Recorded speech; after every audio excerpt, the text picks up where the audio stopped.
联合国日前发布2023年世界人口状况报告显示，到今年年中，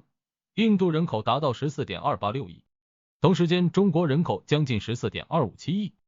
此时印度将比中国多290万人，跃升世界人口第一大国。德国媒体《明镜周刊》最新一期刊登一幅漫画，只见老火车浓烟滚滚，列车内外塞满了人，车顶上有人高举印度国旗，旁边还有一辆子弹造型的先进高铁，车身印有中国国旗。印度一直被视为全球经济的希望，该国有长期的战略，在制药和 IT 领域拥有优势，但缺乏工作、教育等。由于印度物流成本较高，加上地方政府官僚，企业的日子不好过。印度不仅难以取代中国，还要与东南亚国家竞争。截至今2023年4月底止，依据维基百科的资料显示，2023年预估印度全国生产总值 GDP 位居全球排名第5，不过印度人均所得却仅有2601美元，而中国 GDP 全球排名第2，人均所得13721美元。相较之下，平均每一个中国人等同于 5.2 个印度人在2023年生产总值。已故诺贝尔经济学奖得主傅利曼在其所著《选择的自由》曾分析过印度经济政策。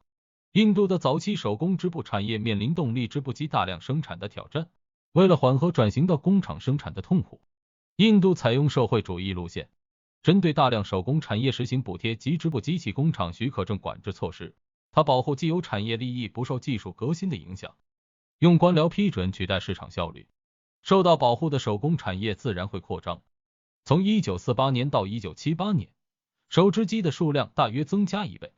因为得到政府的补贴，印度的手织业繁荣兴盛。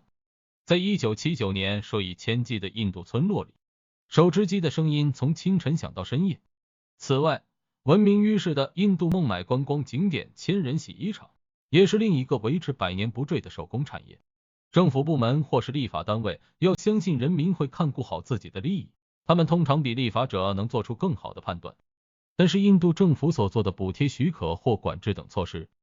让商人及制造业的利益被仔细呵护，却牺牲消费者的利益，不仅妨碍经济发展的资本运用，同时阻碍技术升级提高劳动生产力的机会。结果就是2022年人均所得在全球192个国家中排名第139名。19世纪初的英国其实也曾面临相同的问题，当时英国的动力织布机有摧毁欣欣向荣的手织业之余，于是政府任命一个皇家委员会调查这个产业，也曾考虑之后印度所采行的政策，补贴手织业，并且保证这个行业有它的市场。但他立即否定那种政策，因为假如这么做，最后只会让手织业工人过剩，人均劳动生产力更低而已。印度后来正式采取补贴措施，而英国则奉行自由经济原则，